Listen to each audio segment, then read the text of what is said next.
খেলাঘর আশা কর্তৃক আয়োজিত এটি প্রতিবন্ধী ও অসক্ষম ছাত্রছাত্রীদের মাঝে শিক্ষা ও আর্থিক সহায়তা প্রদান অনুষ্ঠানে সম্মানিত সভাপতি এবং আজকের অনুষ্ঠানের অতিথিবৃন্দ, আমার সামনে উপবিষ্ট প্রিয় ছাত্রছাত্রী এবং অভিভাবকবৃন্দ, সবাইকে আসসালামু আলাইকুম।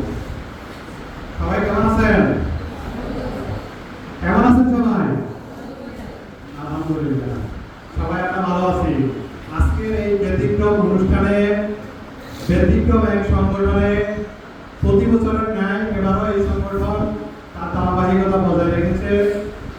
আপনারা জানেন, বিশ্বে এখন যুদ্ধ চলমান। এই যুদ্ধের কারণে বহির্বিশ্বে আমাদের প্রবাসীরা বিভিন্ন জায়গায় যারা অবস্থান করছেন, চাকরির কারণে, ব্যবসার কারণে, তারা অনেকে বিভিন্ন সমস্যায় যানমালের নিরাপত্তাহীনতা আছে এবং তাদের আর্থিক বিভিন্ন সমস্যাগ্রস্ত আছে। এর মাঝেও তারা আমাদের এই বাংলাদেশ প্রিয় মাতৃভূমি এবং আপনাদের কথা আমাদের কথা স্মরণ রেখে তাদের যে দানের হাত আছে, অনুদানের যে হাত আছে, যে মন আছে, তারা তাদের সেটা প্রসারিত করে রেখেছে। আমরা সেই সকল প্রবাসী ভাইদের জন্য দোয়া করব। পাশাপাশি আমাদের যে দেশের যে বিভিন্ন সংকট ছিল, সেই সংকট উত্তরণে আমরা বাংলাদেশকে একটি শান্তিময় বাংলাদেশ হিসেবে প্রতিষ্ঠিত হোক, এই ধারাবাহিকতা যাতে বজায় থাকে সেই প্রত্যাশা আমরা করব। আমি বলতে চাই নবউত্তরণ খেলাঘর আসনের কথা, যেটি আমার কাছে একটি ব্যতিক্রম এক সংগঠন মনে হয় এবং এই সংগঠনের প্রতিষ্ঠা আমার জন্মেরও আগে। আমার মনে হয় না আমি এরকম কোন সংগঠনের কার্যক্রম আমি দেখেছি যে সংগঠন দীর্ঘ এত বছর পর্যন্ত যার ধারাবাহিকতা রয়েছে। অসংখ্য সংগঠন আমাদের চোখের সামনে সৃষ্টি হয়েছে, অত্যন্ত তাৎপর্যপূর্ণভাবে সৃষ্টি হয় এবং সেটি আবার বিভিন্ন কারণে সেটি আবার নিভে যায়। কিন্তু এই নবউত্তরণ খেলাঘর আসর তার ঐতিহ্য ধরে রেখেছে, তার যে শৃঙ্খলা, সদস্যদের যে আন্তরিকতা, এই সদস্যরা তারা বিভিন্ন জায়গায় প্রতিষ্ঠিত হয়েও নবউত্তরণ খেলাঘর আসরকে তারা ভুলেন নাই। এই দাগনভূঞা উপজেলা তথা ইয়াকুবপুর ইউনিয়নকে তারা ভুলেন নাই। নবউত্তরণ খেলাঘর আসরের মাধ্যমে তাদের সেই কার্যক্রম তারা চালিয়ে আসছে। এটি আসলে একটি স্মরণীয়। আমি যদি মনে করি যে এটি ফেনী জেলার মধ্যে একটি ব্যতিক্রম বা শ্রেষ্ঠ, সেটি আসলে ভুল হবে। আমি মনে করি যে এটি সারা দেশের মধ্যে একটি রোল মডেল এবং অনুকরণীয়। এই সংগঠনটি অন্যান্য সংগঠনের একটি অনুকরণ। এই সংগঠন থেকে ফেনী জেলার প্রত্যন্ত অঞ্চলের বিভিন্ন সংগঠনের সৃষ্টি হয়েছে। তারা তাদের এলাকায় ছোট ছোট পরিসরে, কেউ বা বৃহৎ পরিসরে বিভিন্ন ধরনের কার্যক্রম করে আসছে এবং এটি একটি সংগঠনের সফলতা। আপনার এই সংগঠন নবউত্তরণ খেলাঘর আসরের মাধ্যমে কোটি কোটি টাকা বাজেট করতে হবে বা কোটি কোটি টাকা সহায়তা করতে হবে, বিষয়টা এমন নয়। এই সংগঠন শুধুমাত্র দান অনুদান দিয়ে সহায়তা করছে না, তারা উৎসাহ, অনুপ্রেরণা, উৎসাহ দিয়ে তারা এবং প্রশংসা দিয়ে, তারা সাহস দিয়ে আমাদের পাশে দাঁড়িয়েছে।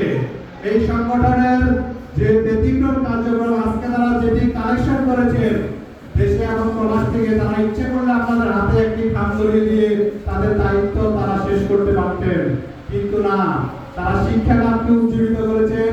কারণ তারা জানেন, একটি জাতি যদি শিক্ষার উন্নতি হয়, সেই জাতির পিছনের দিকে তাকাতে হয় না। এখানে একটি অনুকরণীয় দৃষ্টান্ত, যাদেরকে সহযোগিতা করা হয়েছে দীর্ঘ সময়ে, বিভিন্ন সময়ে, তারা আজকে এখানে দান অনুদান করছে। এটি এই সংগঠনের একটি সফলতা।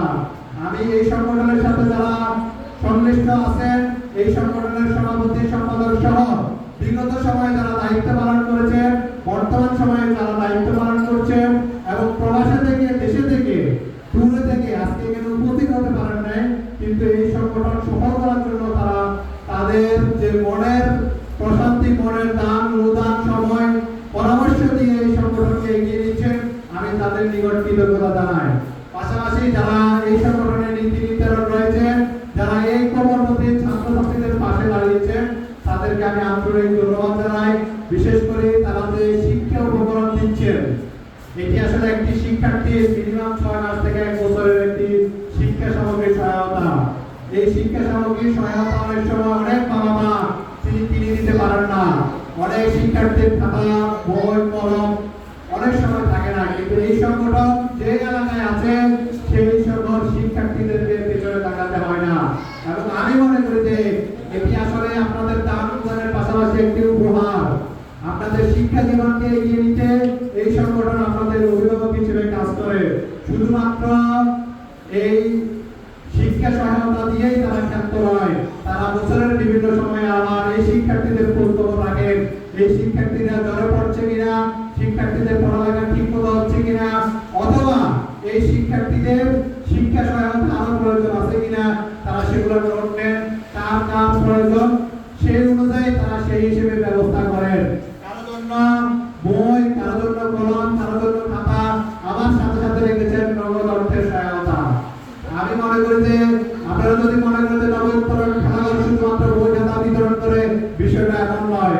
আমরা দেখেছি নবোত্তরণ খেলাঘর আসার মেডিকেল ক্যাম্প করেছে, তারা বন্যার্থদের সহায়তা করেছে, তারা বিভিন্ন প্রশিক্ষণের আয়োজন করেছে, তারা দেশের বিভিন্ন দুর্যোগ সময়ে তারা এগিয়ে এসেছে।